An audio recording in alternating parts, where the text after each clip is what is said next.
Today is another beautiful day, another wonderful day, a day the Lord has set aside to bless his people. What are you expecting, or what is your mission of coming here? What do you want to do? What do you want to achieve? What do you want to offer? Or what do you have to offer? Or what have you offered? Or what are you celebrating?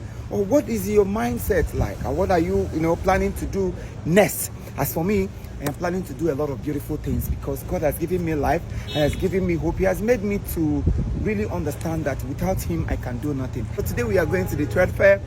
If you're in Lagos and you've been longing to meet us, Honey Michael is here, Ruby Ojiako, and myself, Odumeje, and I have this my nonsense cameraman here, Therefor. So today we're going to Therefor.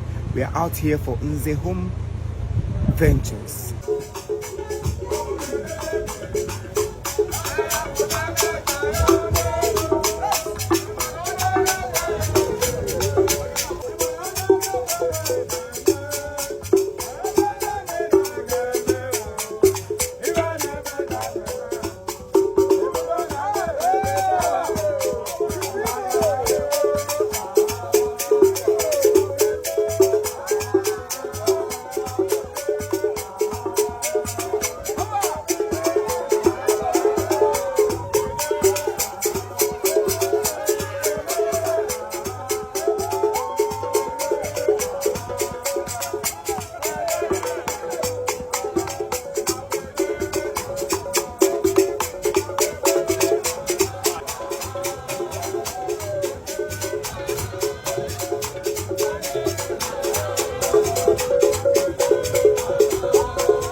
Everybody join me. Nonye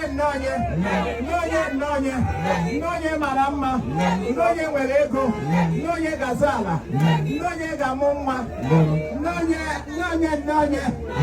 nonye ne makantoto.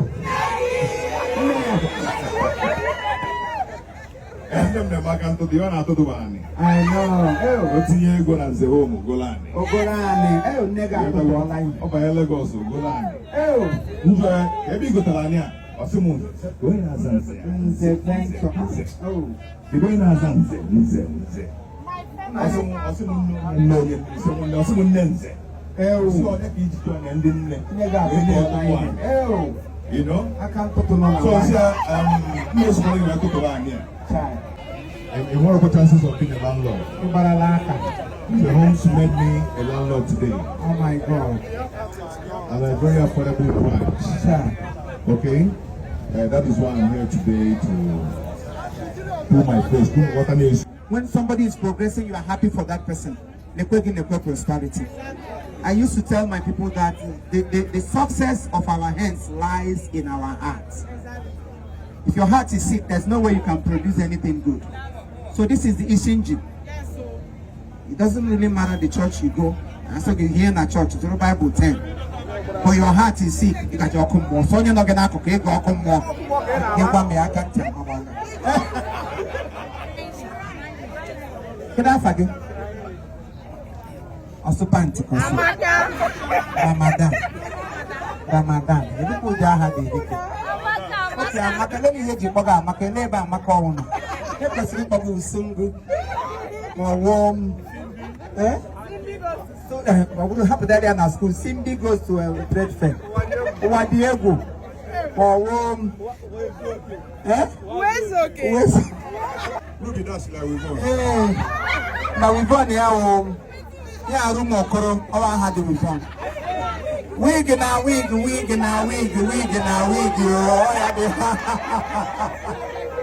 we. Time, no, that logo, wig, The main reason your uncle, your